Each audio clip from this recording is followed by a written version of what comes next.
dia, boa tarde, boa noite, então, para quem está me ouvindo. É, Aqui é o professor Patrick. Eu tive um pequeno probleminha, na hora de gravar o vídeo e essas coisas, porque eu não tenho mais o acesso ao, ao Classroom e por isso eu não consigo gravar através do Google, né? Então eu baixei esse programinha chamado Vimeo e estou fazendo um teste a partir dele, tá? Então, se não ficar bom também, enfim, tentei. Então, hoje a gente vai tentar fazer a revisão do conteúdo da necropolítica, tá? Então, eu já estou aqui com a tela aberta, mais ou menos naquilo que a gente já passou, né? E a ideia hoje, então, é comentar basicamente aqueles assuntos que irão cair na prova, né? Então, vamos lá, não vou perder tempo, eu sei porque o tempo de vocês é precioso, eu também não tenho muito tempo para fazer isso. Então, vamos lá. Basicamente, então, a gente está conversando sobre a necropolítica e a gente passou sobre a biografia do Mbembe.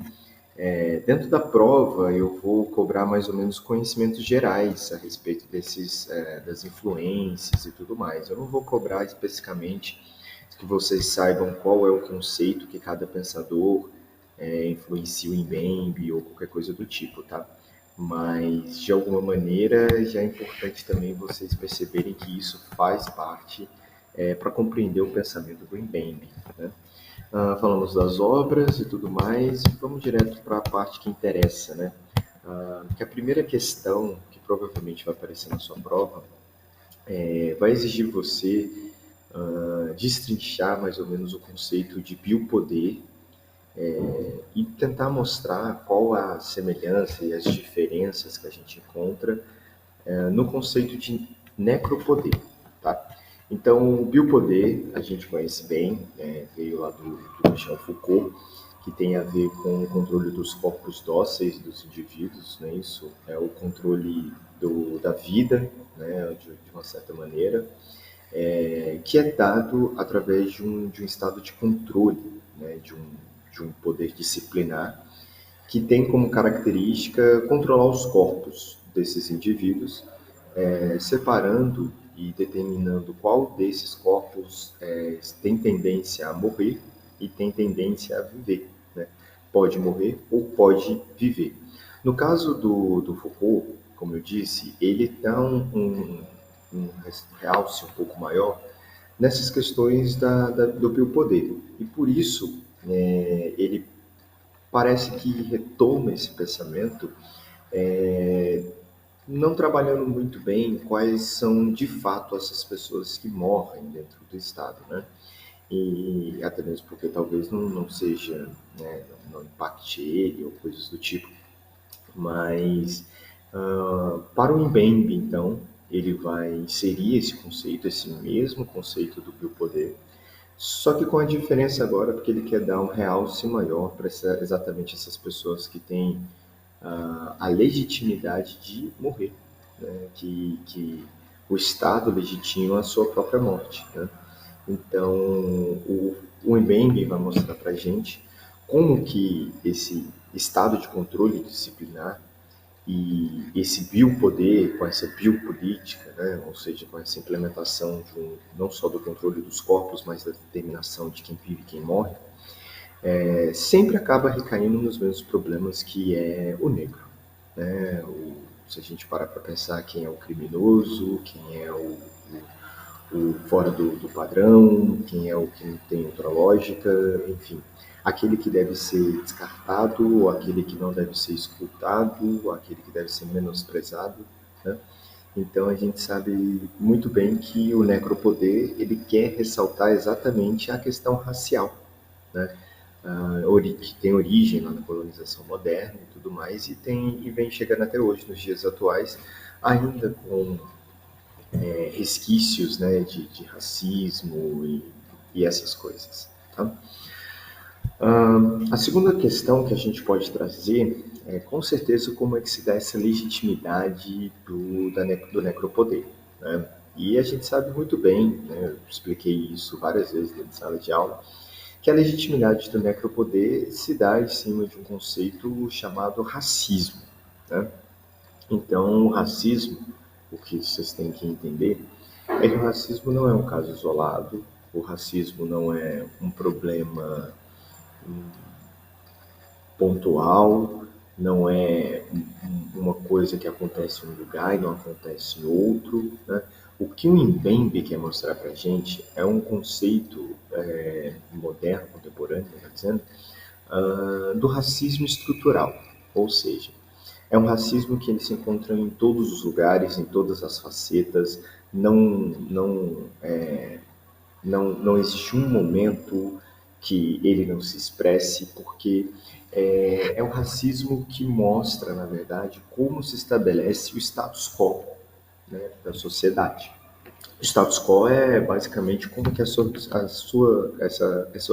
sociedade ela se estabelece e ela encontra um próprio padrão, né, de comportamento que a gente chama de status quo, esse padrão de legitimidade, coisa do tipo. Então, o racismo ele não é um problema cultural, né? O racismo ele é um problema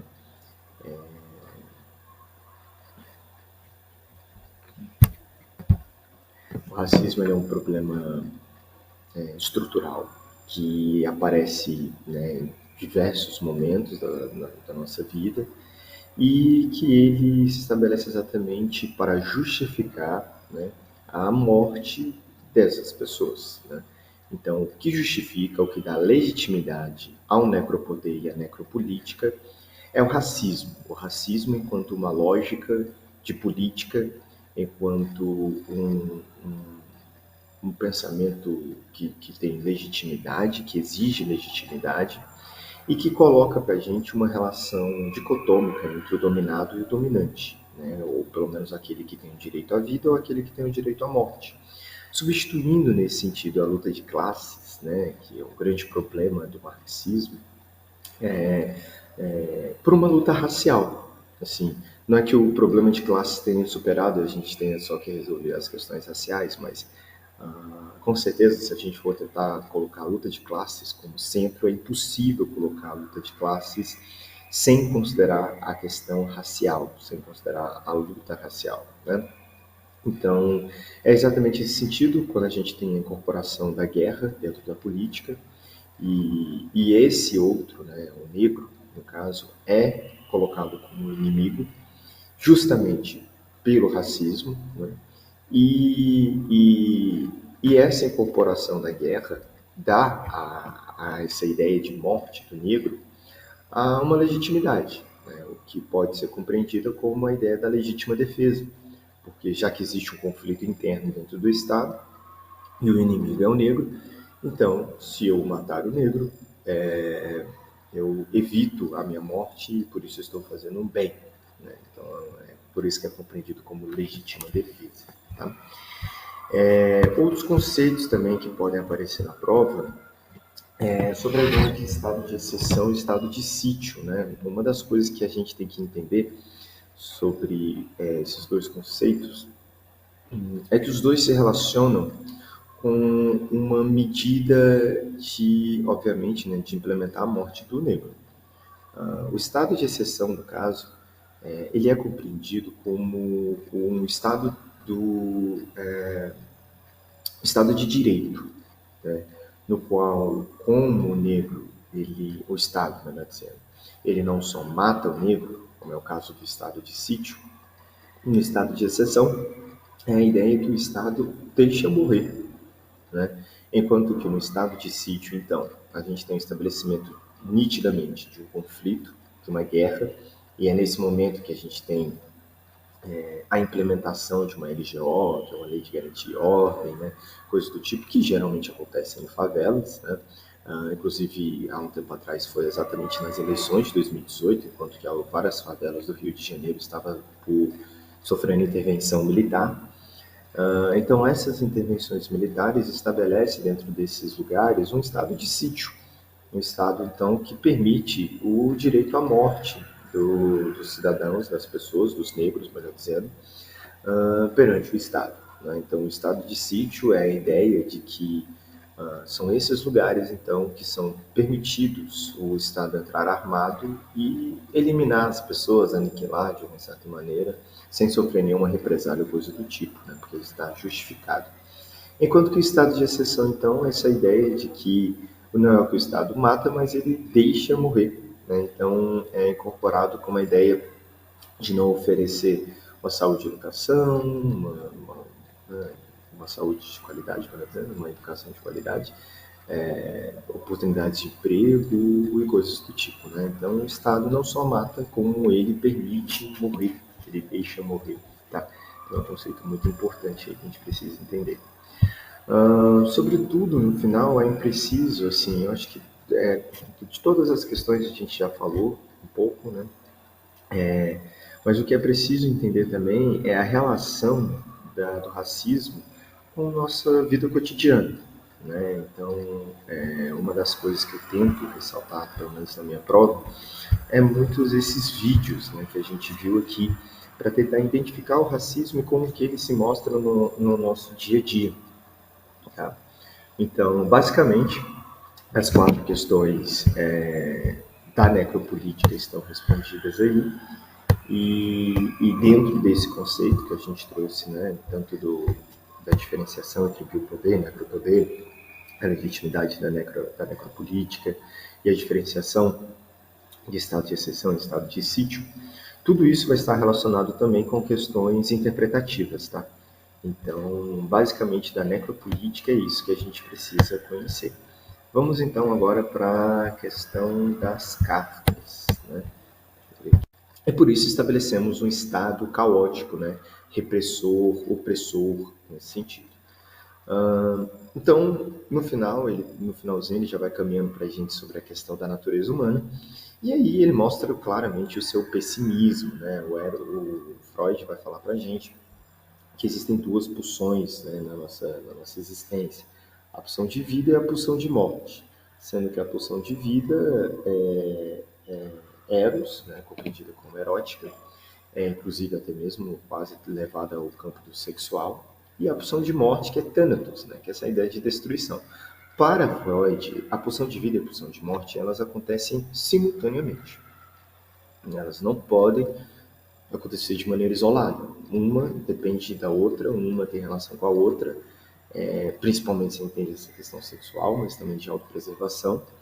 E é isso, então, que vai fazer com que ele conclua, né, que, na verdade, é um problema que não tem como ter fim a esse ímpeto de destruição, porque isso, ímpeto de destruição, é inerente a isso que a gente tem até mesmo de compreensão sobre o que não é destrutivo, né, o que é a vida.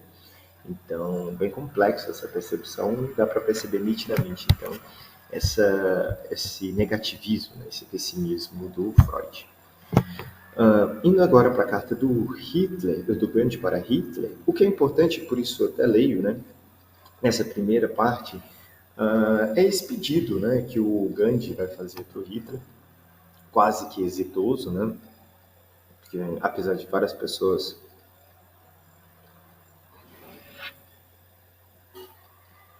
desculpa, apesar de várias pessoas terem pedido para ele escrever, ele fica meio sem graça por escrever, acha que não vai ser lido, né, e mesmo assim ele escreve, né, fazendo um pedido,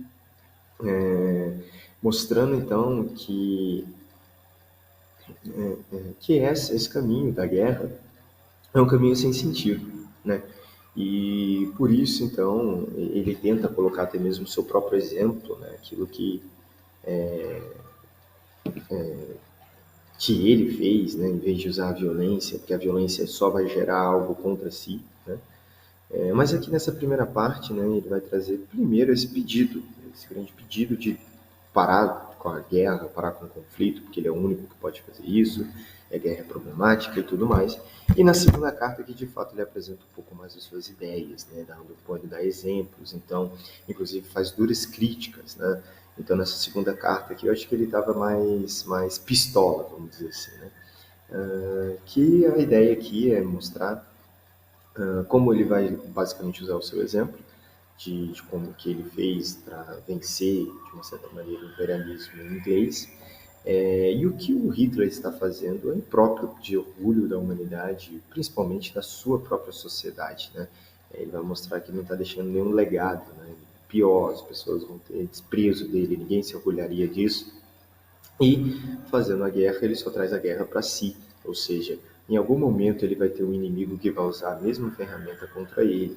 E é nesse sentido que nós entendemos esse movimento pacifista do Gandhi, de compreensão então de que a violência só gera violência. Então, o que ele está dizendo, na verdade, é um conselho de vida para o Hitler, é mais ou menos Hitler. Se você que não quiser morrer, se você quiser ter vida, né, continuar fazendo suas coisas, então impeça a guerra, porque a guerra só gerará problemas até mesmo para você. Ela não vê a quem, e por isso, né, a primeira, na verdade, pessoa que puder, ela vai prejudicar. E essa pessoa é você. Então, basicamente isso. Assim, não tem muita dúvida, não tem muito floreio, né? Então, as questões são essas. As quatro estão da necropolítica, uma é a relação Einstein-Freud e a outra são exatamente essas dicas que o Gandhi dá para Hitler. Compreendendo todo esse percurso, acredito que tenho grande chance de gabaritar minha prova, tá? Então, desculpa novamente pela maneira precária do vídeo, mas foi a maneira que eu consegui fazer. E, gente, obrigado aí pela atenção, tamo junto e qualquer coisa pode mandar mensagem, pode perguntar aqui, tamo aí, tá? Obrigadão.